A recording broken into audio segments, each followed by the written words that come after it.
ಶುಭೋದಯ, ನಮಸ್ಕಾರ, welcome to Yoyo Kannada. ಬನ್ನೀಗ ನೋಡೋಣ ಈ ದಿನದ ಟಾಪ್ 5 ಪೊಲಿಟಿಕಲ್ ನ್ಯೂಸ್.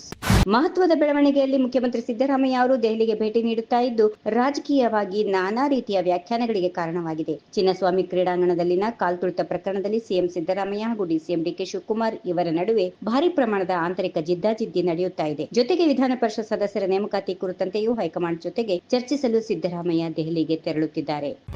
ಚಿನ್ನಸ್ವಾಮಿ ಕಾಲ್ತುಳಿತ ಪ್ರಕರಣಕ್ಕೆ ಸಂಬಂಧಪಟ್ಟಂತೆ ಕಮಿಷನರ್ ಬಿ ದಯಾನಂದ್ ಅವರನ್ನು ಅಮಾನತು ಮಾಡಿರುವ ಕುರಿತು ಕೇಂದ್ರ ಸಚಿವ ಪ್ರಹ್ಲಾದ್ ಜೋಶಿ ಶಾಕಿಂಗ್ ಸತ್ಯ ರಿವೀಲ್ ಮಾಡಿದ್ದಾರೆ. ನನಗೆ ಗೊತ್ತಿರುವ ಹಾಗೆ ಪ್ರತಿದಿನ ಬೆಳಗ್ಗೆ 7:30ಕ್ಕೆ ನಗರ ಕಮಿಷನರ್ ಸಿಎಂ ಮತ್ತು ಡಿಸಿಎಂಗೆ ಅವತ್ತಿನ ಬ್ರೀಫಿಂಗ್ ಕೊಡಬೇಕು. ಆದರೆ ನಮ್ಮ ದೌರ್ಭಾಗ್ಯ ನೋಡಿ ಆರ್ಸಿಬಿ ಕಪ್ ಗೆದ್ದಿದೆ ಎಂದು ರಾತ್ರಿಯೆಲ್ಲ ಕುಡಿದು ಕುಣಿದು ಕುಪ್ಪಳಿಸಿದ್ದರಿಂದ ಅವರಿಗೆ ಭದ್ರತೆ ನೀಡಿ ಪೊಲೀಸರು ಸುಸ್ತಾಗಿದ್ರು. ಹೀಗಾಗಿ ಬೆಳಿಗ್ಗೆ ಮೀಟಿಂಗಿಗೆ ಬರಕ್ಕಾಗಲ್ಲ ಹೀಗೆಂದು ಬಿ ದಯಾನಂದ್ ಹೋಮ್ ಮಿನಿಸ್ಟ್ರಿಗೆ ಮೆಸೇಜ್ ಮಾಡಿದ್ರು. ಮುಂದೆ 8:30ಕ್ಕೆ ಡಿಸಿಪಿ ಎಲ್ಲ ಅರೇಂಜ್ ಮಾಡಿದ್ದಾರೆ ಎಂದು ಹೇಳಿದರು. ಆಗ ಅವರು ಸಿಎಂಗೆ ಅರೇಂಜ್ಮೆಂಟ್ ಮಾಡಬೇಡಿ ಎಂದು ಮಾಹಿತಿ ನೀಡಿದ್ದಾರೆ. ಈಗ ಇದಕ್ಕೆ ಯಾರು ಜವಾಬ್ದಾರರು ಎಂದು ಪ್ರಶ್ನಿಸಿದರು.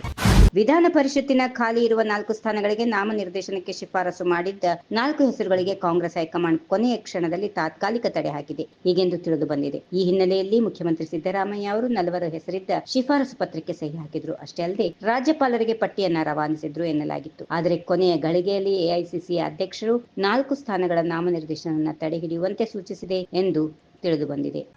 ದೆಹಲಿಗೆ ನನ್ನನ್ನು ಹೈಕಮಾಂಡ್ ಕರೆದಿಲ್ಲ, ಕರೆದರೆ ನಾನೇ ಹೋಗುತ್ತೇನೆ ಎಂದು ಗೃಹ ಸಚಿವ ಜಿ ಪರಮೇಶ್ವರ್ ಹೇಳಿದ್ದಾರೆ. ಸಿಎಂ ಸಿದ್ದರಾಮಯ್ಯ ಹಾಗೂ ಡಿಸಿಎಂ ಡಿಕೆ ಶಿವಕುಮಾರ್ ದೆಹಲಿಗೆ ಯಾಕೆ ಹೋಗಿದ್ದಾರೆ ಎಂಬುದು ಗೊತ್ತಿಲ್ಲ. ಕಾಲ್ತುಳಿತ ದುರಂತದ ಬಗ್ಗೆ ಮಾಹಿತಿ ನೀಡಲು ಅವರು ಹೋಗಿರಬಹುದು. ಪಕ್ಷದ ಹೈಕಮಾಂಡ್ ನನಗೆ ಕರೆ ಮಾಡಿಲ್ಲ. ಅವರು ಕರೆ ಮಾಡಿದರೆ ನಾನು ಕೂಡ ಹೋಗುತ್ತೇನೆ ಎಂದರು.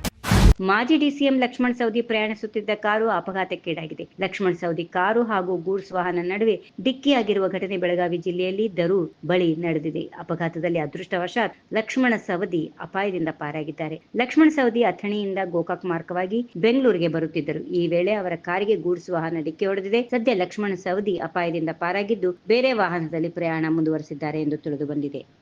ಈ ವಿಡಿಯೋ ನಿಮಗೆ ಇಷ್ಟವಾದಲ್ಲಿ ಲೈಕ್ ಮಾಡಿ, ಶೇರ್ ಮಾಡಿ, ಸಬ್ಸ್ಕ್ರೈಬ್ ಮಾಡಿ.